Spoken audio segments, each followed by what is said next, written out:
צהריים טובים. קודם כל אני מבקש לוודא שלא יהיו צלצולים במשך המפגש. ברוכים הבאים למפגש עם המלחין פסקל דוספן. אני אעבור לאנגלית על מנת שהאורח שלנו יהיה בעניינים. We are very happy to host Pascal Dusapin with us, and we will begin this meeting straight with music. We will hear now Attacca for two trumpets and timpani by Pascal Dusapin from 1991. The players will be Rona Brosch and Goni Eshed trumpets, Noya Schlein timpani, and Shu Yan conducting. Please.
I want to invite Professor Tomer Lev, head of the Buchmann Mehta School of Music, to address you.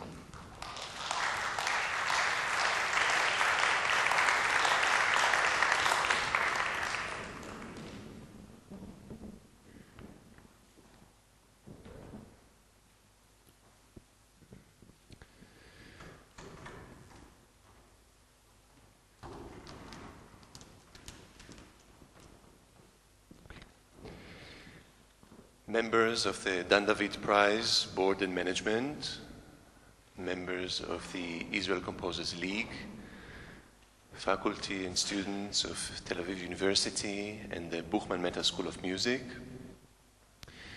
We are delighted to welcome all of you to this event in the honor of composer Pascal Dusapin, recipient of the Dan David Prize for 2007 in the field of contemporary music.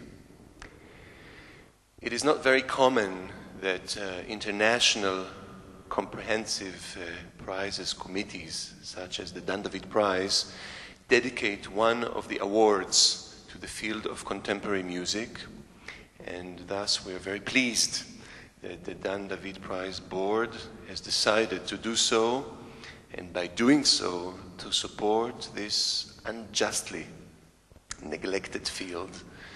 After all, it is our time and the spirit of our time that is being manifested in contemporary art and in contemporary music, and it is everybody's duty, maybe even everybody's basic instinct, to nurture such fields. By doing so, the Dan David Prize is once again proving itself with an original and non-conformist concept that is being manifested in its not too many years of existence, and hopefully also will be like that in the future. Having awarded this year's prize to composer Pascal Dusapin, it gives us all the pleasure to reacquaint ourselves with one of today's most distinctive voices in contemporary music. We hope that today's intimate gathering will be just the beginning of a continuous collaboration between Tel Aviv University and Mr. Dusapin, and between the Israel music scene and his musical output.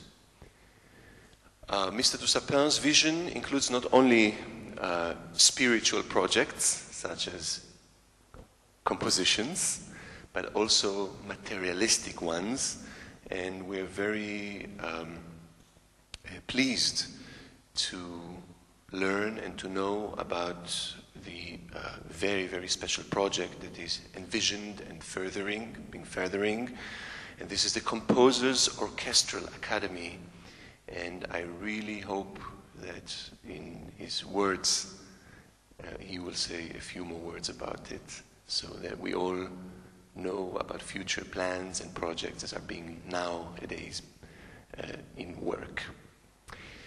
So I hope that you all enjoy this gathering.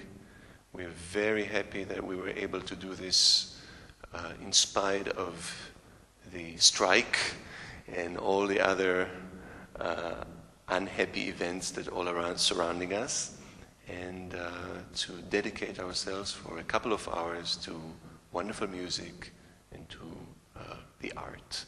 Thank you very much.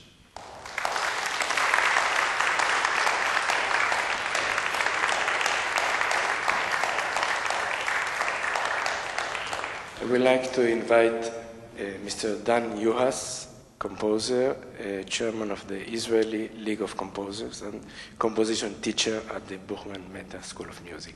Please, Dan.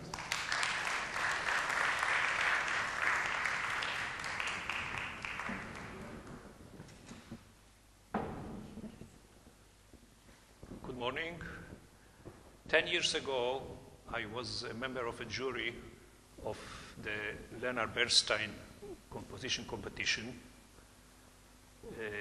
And this jury granted unanimously the first prize to Pascal Dusapin. I am very pleased today to greet Pascal Dusapin here again and to be sure that we were not mistaken then, and he deserved the prize now as well. Welcome.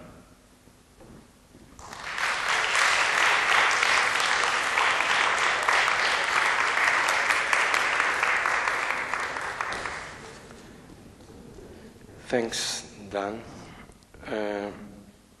Allow me to address you as dear friends. I am very happy to host today among us Pascal Dusapin as the recipient of the Dan David Prize, adjudicated this year to contemporary musical composition. First of all, I am happy with the fact that the Dan David Prize has chosen our domain as word of a prize, as Tomerlev said some minutes before. In a world in which art, a non-lucrative activity, is confined to a secondary place, if at all, in the public consciousness, I feel that this kind of recognition encourages and stimulates creative artists and compensates them with a positive echo to their otherwise somehow secluded and solitary activity.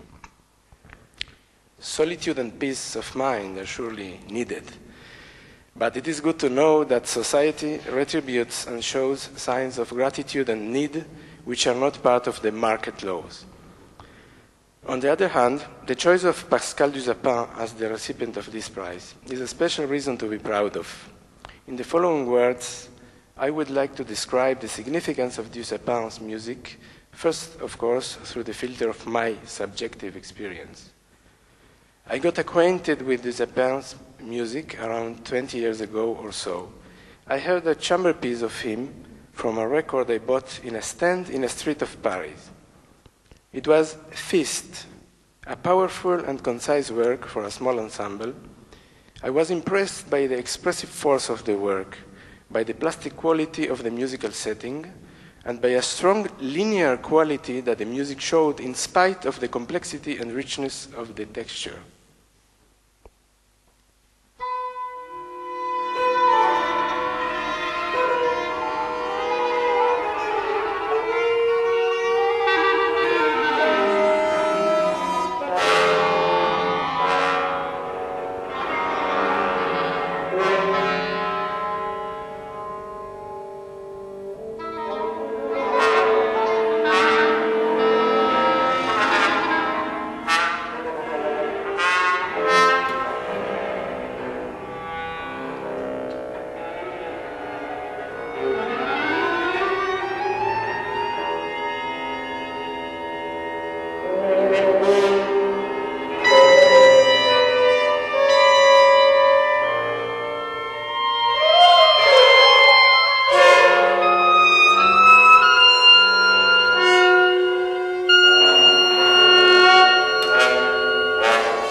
So I would like to invite Mrs. Gabi David, who is honoring with her presence, and ask her to say some words before I continue.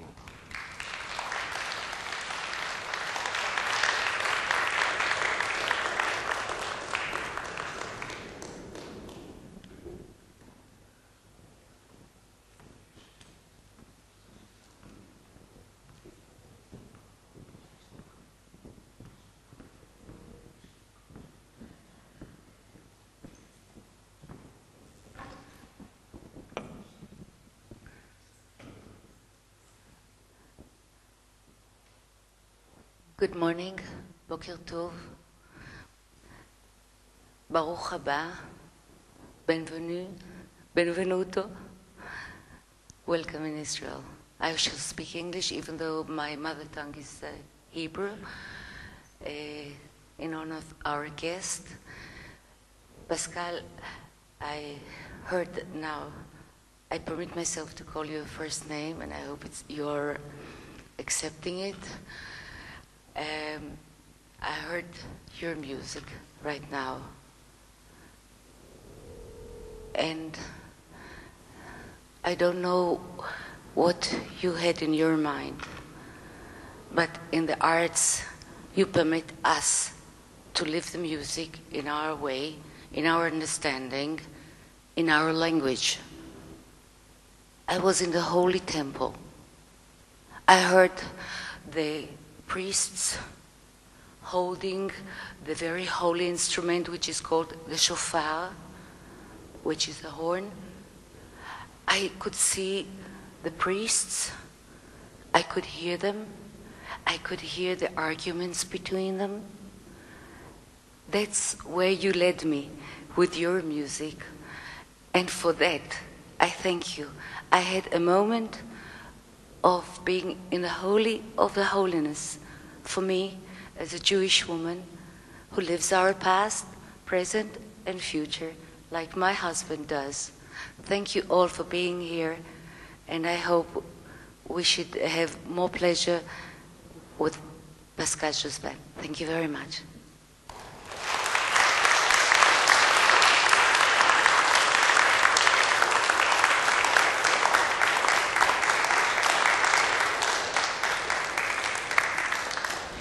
Thank you, Mrs. David. The work we just heard, Feast, was written in '82. It's like 25 years ago. And I understood the music then as a flow of dense lava which erupted from an expressive need full of certitude. The logic of the flow, the musical syntax, obeyed to a kind of melodic logic, a thread thick and rich in information, which I felt was, however, linear in its character.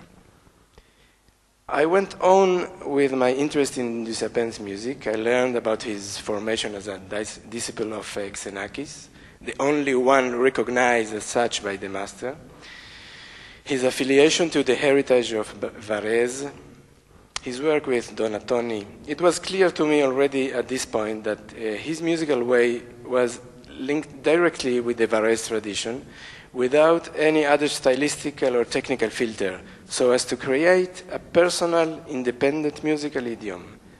When referring to Varese tradition, I mean not only the musical spatial conception so dear to him, music as sound sculpture in space, but also to a primeval musical expression, an expression that in Varese's world was inspired by primitive cultures, real or ideal.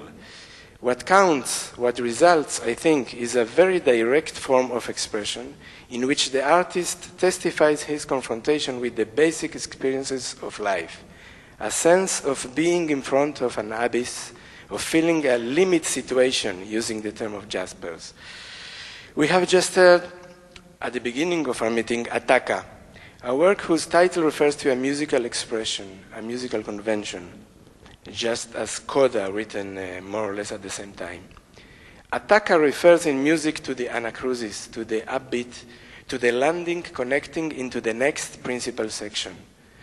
But it has in itself a sense of warning, of beware of. Don't we hear in this music the tragic foreseeing of what is next to fall on us, the fatality of our destiny? Doesn't this quasi-martial music, trumpets and drums, announce an inevitable catastrophe? I return to my personal experience in regard to Dusapin's works. After having known other works of him, the wonderful Hope, for ensemble, among others, for example, I was surprised to hear in the late 90s a work for cello and orchestra, which won the prize in the Bernstein Composition Contest in Jerusalem. It's called Cello, Heavens in Italian. I was surprised by what seemed to me a turn to a more direct, melodic, quasi-modal writing. When some years later I suggested the performance of Coda to one of our country's ensembles, which we performed again here 2 years ago, I saw the interesting connection between the thick line and the massive sonorities to the direct melodic expression in which Coda's ending derives. Not only a modal character, but a strong inclination specifically towards the Phrygian mode, and its both archaic and oriental associations. The same Phrygian mode that rules in Attaka. Let's hear the end of Coda.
This turn into the nude melodic line, clean or more or less enriched in various heterophonic ways, stressed to me the independence and uniqueness of Dusapin's way.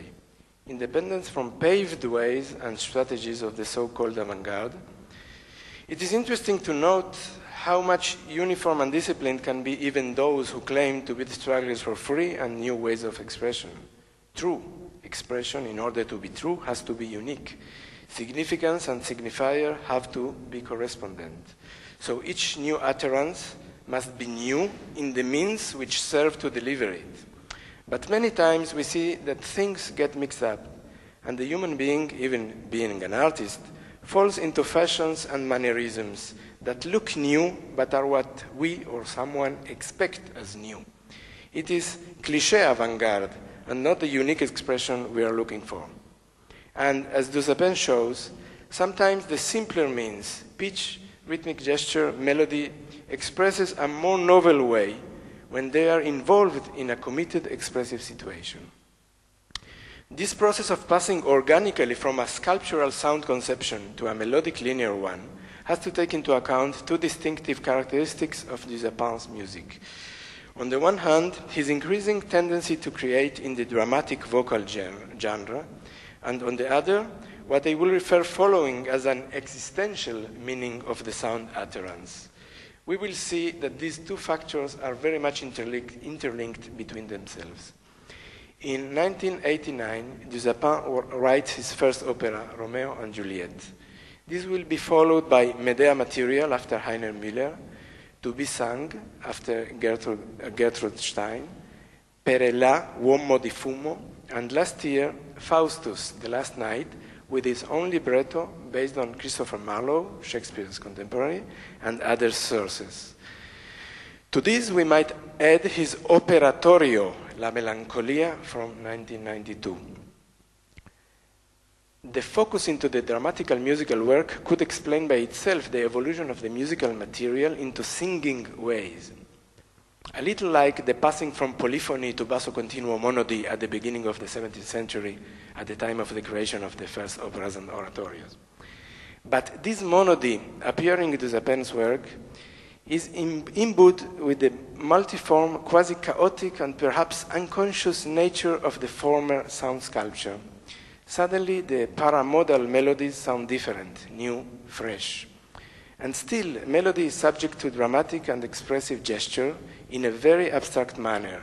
For example, near the end of Faustus, The Last Night, we hear a vocal quartet that includes sheer shouting, a magnificent, very extended coloratura soprano shouting that may be unique in the opera repertoire. It is melody and counterpoint to the other simultaneously singing characters, but at the same time, it is abstract sound. In fact, these, as many other instances, see the work Commedia after Dante from 93, combine the instrumental abstract sound material with a linear vocal one that share the same gestural expressive character.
This was the first part of Commedia, that it's not just Commedia, it's from the Divina Commedia by Dante Alighieri. I mentioned before another important aspect of Dusapin's music, which is also connected to this return to basic musical materials, I called it existential. Paraphrasing Sartre, I could say that in this sense, the existence of sound precedes its essence, its meaning. I feel that it is like if the composer throws a dice and listens to the result of the throw, reacts to it, shapes it differently, etc. This impression I have, every sound, rhythm, or sound combination is worth by itself, is much present in his piano etudes, for example. We will hear today the last two of the series. But there is another existential meaning to this. Also, at the non-vocal music, at the music in which a verbal text is absent, we hear the mechanisms of speech. A word, the subsequent listening to it, the thinking about it, the reaction, and perhaps the most important, silence. I feel that Dusapin's music is one of those which respects silence more than any. I heard once a writer quoting an old Chinese proverb. When you write a word, you must be sure it's worth more than the silence that existed before. But not only that, in Akuya for piano and orchestra from 2002, part of the climaxes, dramatically speaking, are the silence itself. The meaning of the title is to remain speechless. As a parallel in the domain of the drama, we can put as example another kind of silence, a conceptual philosophical one this time. At the end of Faustus the Last Night, Togod, an imaginary personage which combines the literal meaning of his name, to God, Togod, with an inversion of Beckett's Godot, tells Faust, who desperately searched for light during all the opera, all his life, the truth. He tells the truth. There is nothing, nothing. That's it. And here we reach the point that seems to me the most fundamental when describing Dusapin's expression. Other than the melancholic and lamenting character of most of it, there is this sense of wonder, of a speechless reaction to the world, and it results in the uncompromised way of listening to every sound phenomenon. We can say perhaps that much of it strives towards silence as a goal, but an active screaming, should I say, silence. A kind of realization in music of the Sartrean dichotomy of being and nothingness. Nothing is granted, nothing is clear or explained in advance. Everything is subject to an astonished inquiry. So here the existential music composition joins to the phenomenological strategy for action, the absence of a preconceived strategy, the need to react in real time to every detail of the sound perception. Thus, the present is more present, more unpredictable, more alive. I congratulate Mr. Dusapin for receiving the Dan David Prize, and I wish him and us that he will continue his creative journey further on and go on telling us in his new works about those still unknown silences. Thank you very much.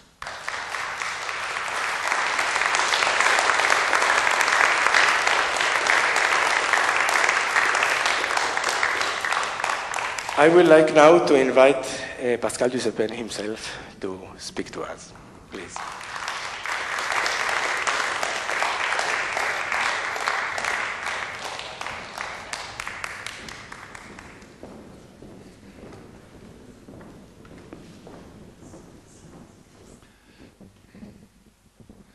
Good morning. It's an honor for me to be there in Israel also. But it will be a very difficult exercise for me because my English is very bad. For the moment, it's okay. But, thank you. Thank you for everything, and first for the Dan David Prize, because it changed my life completely. You can't believe it. But I try to tell you some very simple things, about music. I began the music.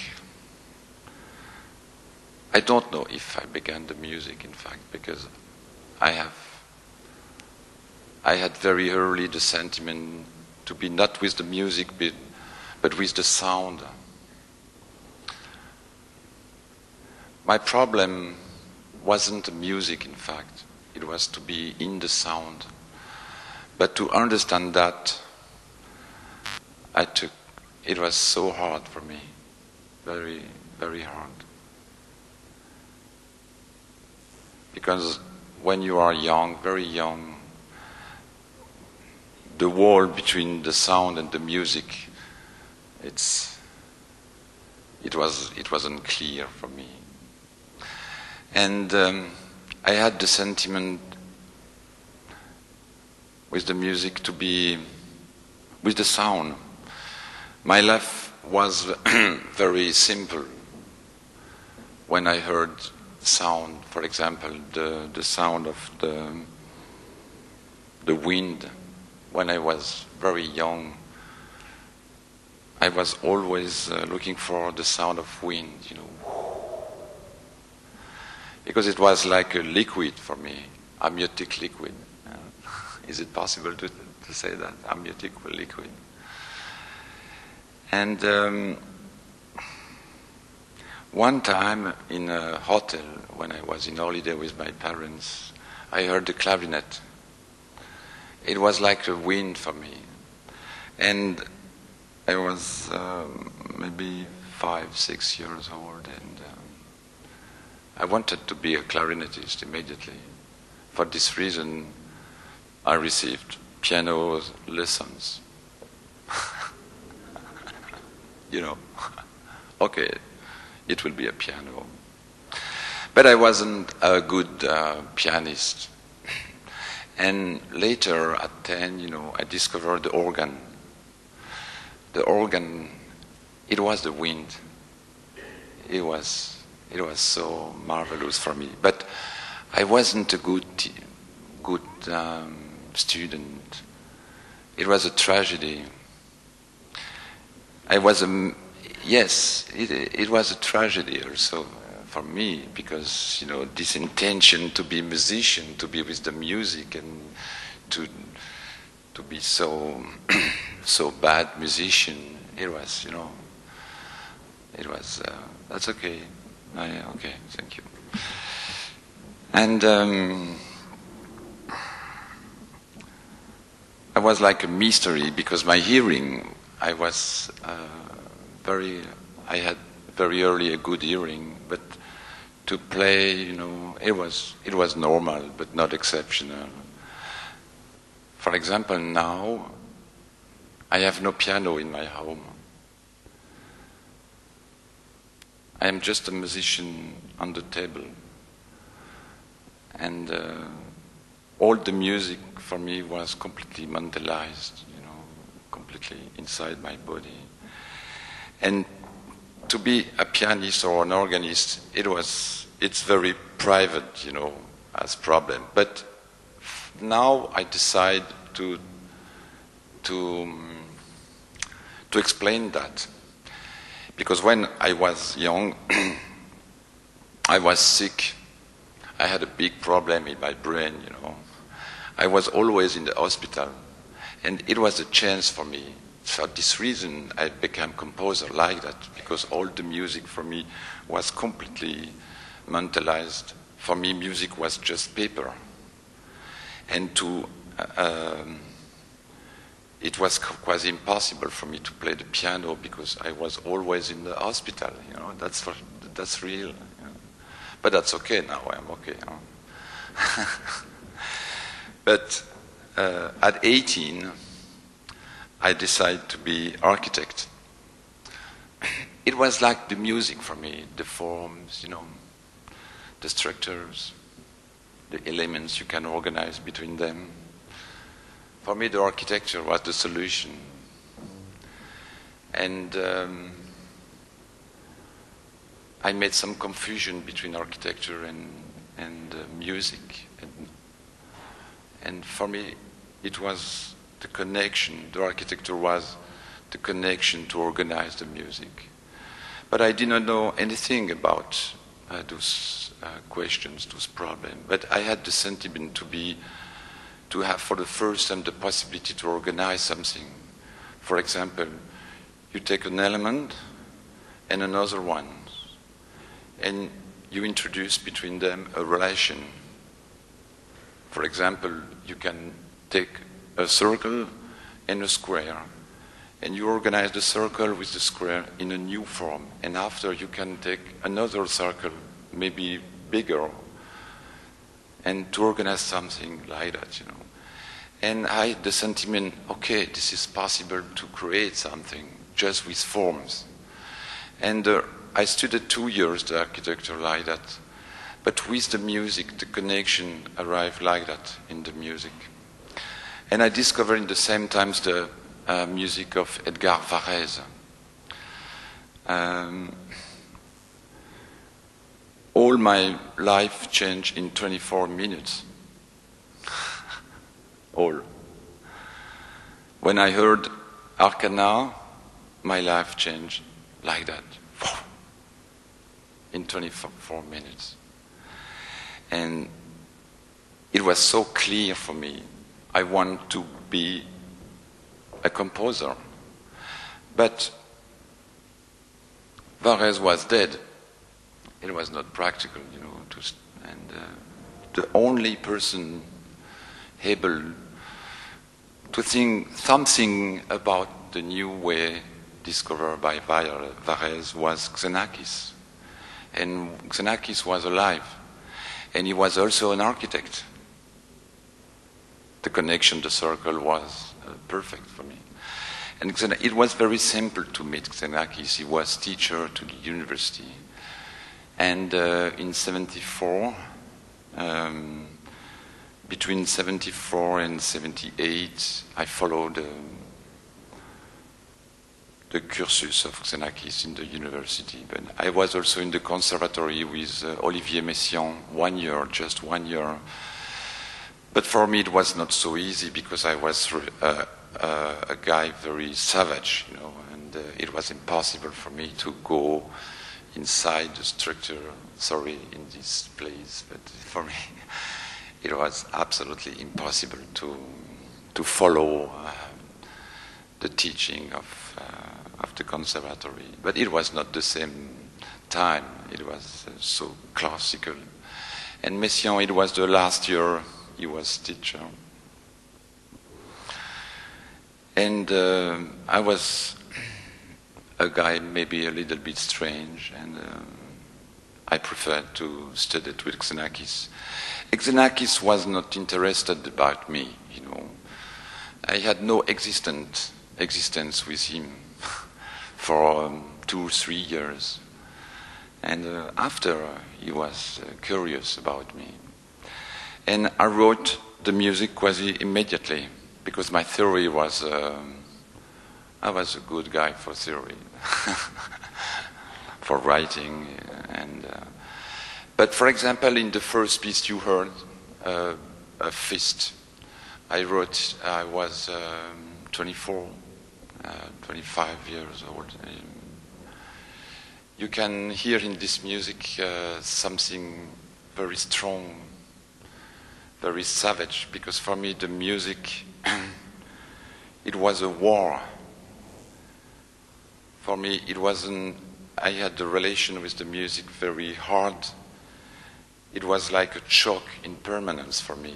For this reason my music on this period, he's always savage, is it correct? Very strong. And this conflict, you know, it was impossible for me to engage my life with this kind of conflict, because to write the music is so difficult, you know, the tension in the brain is so enormous for me. I think now when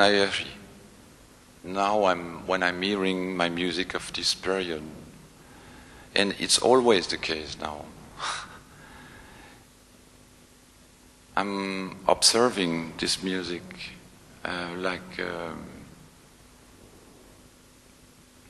yes, it's like a war music, because I wasn't in peace. I was not in peace with this job, to write music. Much tension, many tension inside the sound. But the form was there. And after, I wrote music not more in peace, but more calm, but I try to organize the elements I discover. For example, in Fist, you have three forms in an abstract point of view, of course. The line, di-da, di-da, you have di-da, di-da, like Anna Cruz. You have harmony, vertical position, and like in classical music, and you have also some volumes. For example, I can give an example.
This very simple example, could give you an example of the problematic of the composition to organize the sound, the space, because this is not a musical problem. In fact, this is a formal problem. You can find exactly the same problem in the architecture or in the photography. For example, if you want to take a photography of this space, the problem will be, should be to organize the relation between the white of the wall, the white, and the black of this piano. What kind of importance do you want to accord to the black of the piano? You can change all the structure just to move the camera to the links or to the right, And if you want to have a focus on the piano, it's possible to have a focus, to have details on the piano and to have a very precise form and to have something behind very flou, comme on dit flou, very not unprecise. This is also a musical problem. To have a sound in the first position, to have a sound in the second position, like an orchestra.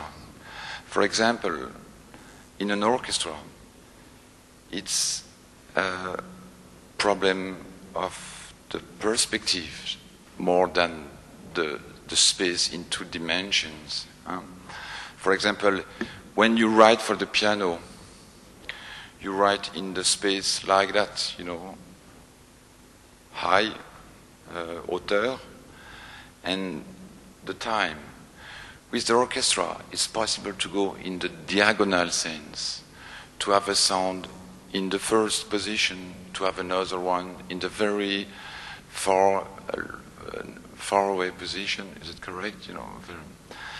And the perspective in the orchestra to organize the sound between three spaces, melodic space, harmonic space, and volumetric space, is just a creation problem. It's not a musical problem. For this reason now, after 30 years of writing, you know, I had the sentiment to be completely musician and to have the sentiment, this is a paradox of course, but my reality is I don't think about music, never. The music is completely inside my body. I'm thinking always form, spaces, emotions, also affects, humors, but in the sense, in the sense of the creation. I think to write music, it's necessary sometimes to forget the music, because the music is so strong, it's so the passion in the music sometimes it's a danger for me. Well, this is it's an improvisation, but you heard the first piece, for example, Attacca.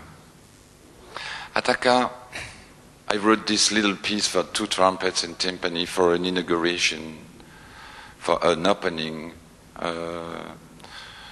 in Brussels for the opera, the new direction of the opera. It was a big fest, you know, and it was for my second opera I wrote in '91. Just 2 or 3 days before the first, it was a gala night, open night, you know, it was very chic, soirée. And the director asked me to write a little piece, a little like a fest like that, you know. And I wrote this piece, and the trumpet are in the completely different position, you know, around the audience with the timpani on the stage. It was a piece like a fanfare piece, but it was also, it's a very simple piece, but it's necessary to hear this piece in 3 positions, completely different, because all the elements, the 3 elements, are completely independent. But you have to know the secret of this little piece. This piece is wrote in the opposite sense. I began the score at the last bar. You know, the first trumpet. I remember maybe it could be the second one. I wrote like that. I chose the duration, 4 minutes. I began the last bar. And I organized the time in this sense to the beginning. And after, I wrote the second part, you know, in this sense. You know. And after, I took those elements and I made the reduction, you know, like that. Very few spaces, some bars with many, many notes. I took the elements, these 3, this part number 3, and j'ai renversé, comme on dit ça. Yeah, voilà. And I extend it in the very low position, and it was the part of the timpani. For this reason, this piece is a little bit strange to hear it, because you have 3 spaces completely different and animated by the same sentiment, you know. And it was a piece, Attacca was a piece like that, in the suburb of my music. And but those elements, very simple, very modal, in fact, you know. I learned many things new to organize my own music after, you know. And I decided in the same period to write a cycle of pieces for orchestra. I chose 7 pieces, and I began in '91 a cycle, symphonic piece for orchestra. The first is completely organized about the thematic of Attaka, but it's quite impossible to know exactly because the relations are completely, under the material, under the reality. In fact, the title of this piece is "Go," and go, on y va. With the subtitle Solo Number 1, because the solo was it was like a human, the orchestra as a soloist. And it's an emotion for me to tell you that, because it was the conductor was of this piece with the New York Orchestra was the Miroslav Rostropovich. It was a big experience to work with him. He was a fabulous musician, completely mad, but so marvelous guy.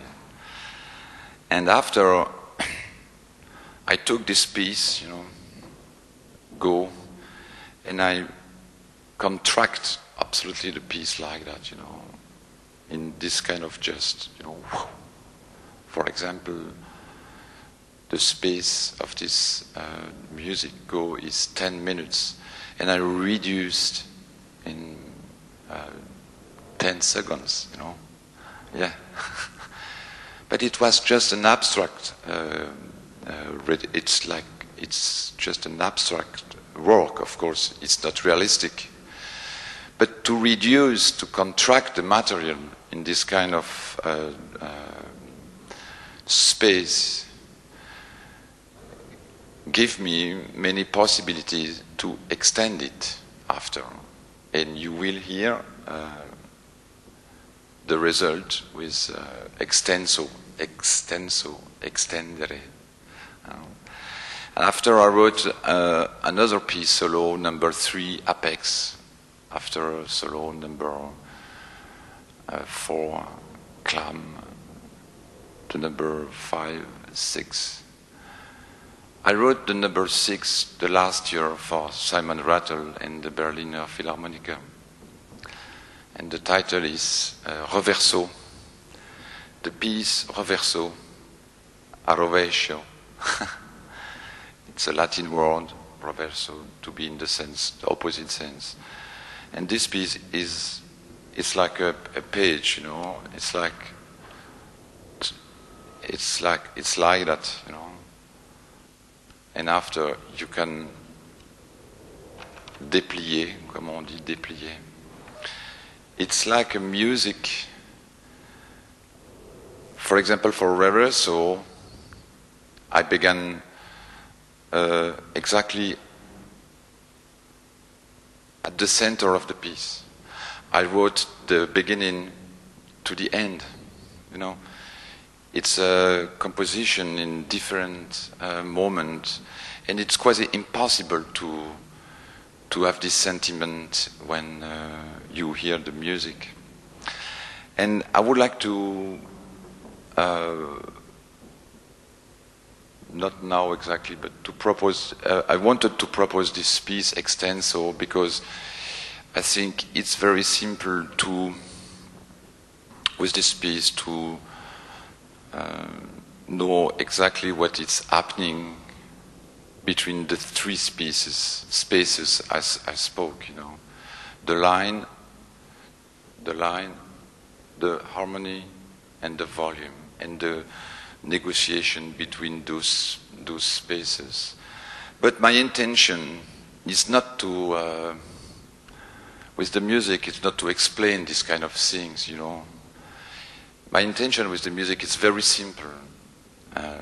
It's to give you the music, and just to the very simple mode, the very simple sync with the music, to be. For this reason, I'm always interested about operas, because the problem is just to communicate the expression.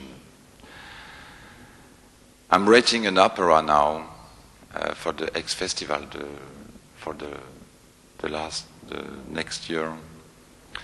The title is Passion. It's very interesting to write this opera, Passion, but not in the sense of normal sense, in the sense of affect. It's a project about Monteverdi, expression of passions. I'm writing it in Italian. Well, this kind of thing. Extenso, I wrote it in 1993.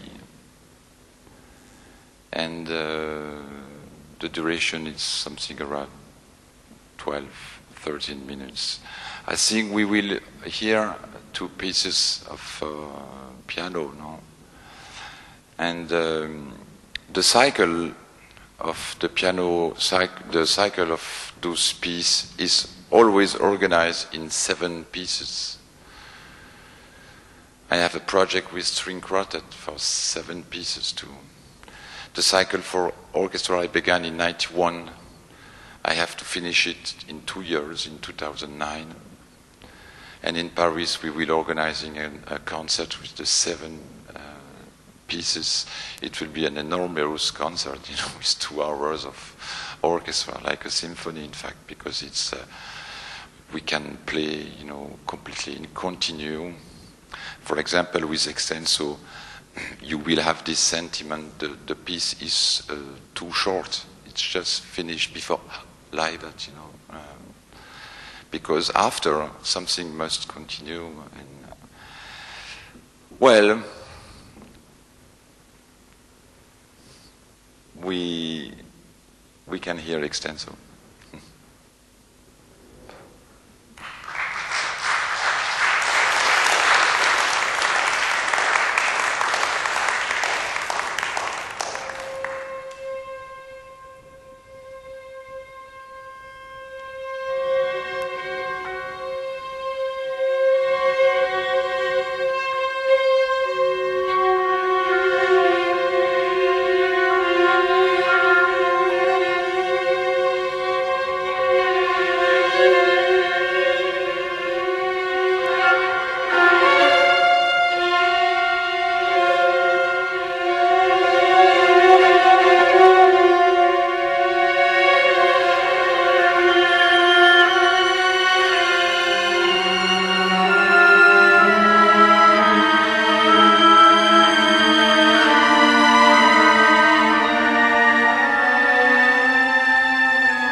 Just a few words about something very important in my life now, because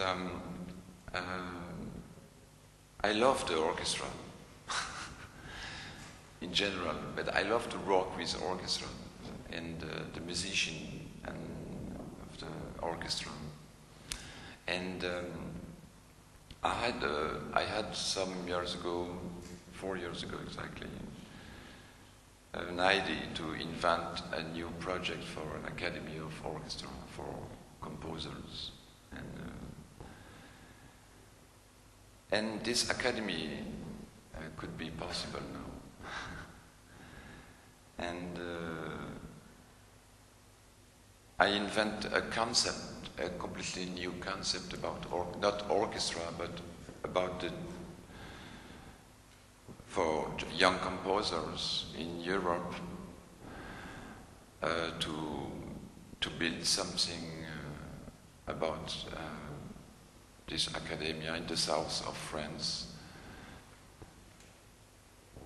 to propose to the young composer a very good instrument and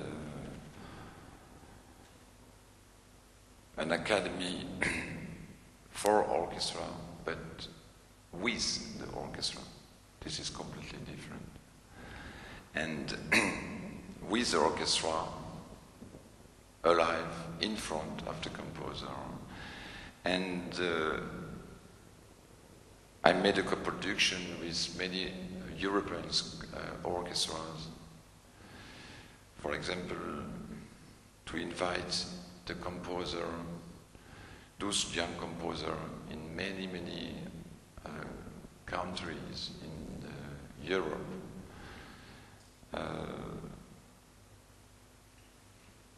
Because it's very important now,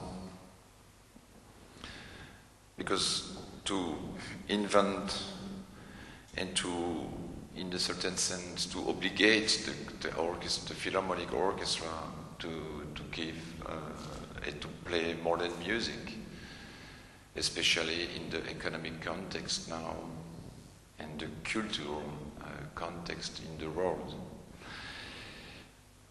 If the orchestra is completely devoted to the classical music, the orchestra will be dead in very early. It will be dead, or maybe just some orchestra like museum. And my intention is to not to obligate all the orchestra in Europe or in the world, of course, but it's very important now. The composers are involved in the life of the symphonic orchestra, and I'm working about this project, and it's very hard, especially for politic reasons, exclusively for politics reasons, in fact. But I am courageous. And thank you for this invitation, and thank you to the Tel Aviv University, and thank you for the Dan David Prize.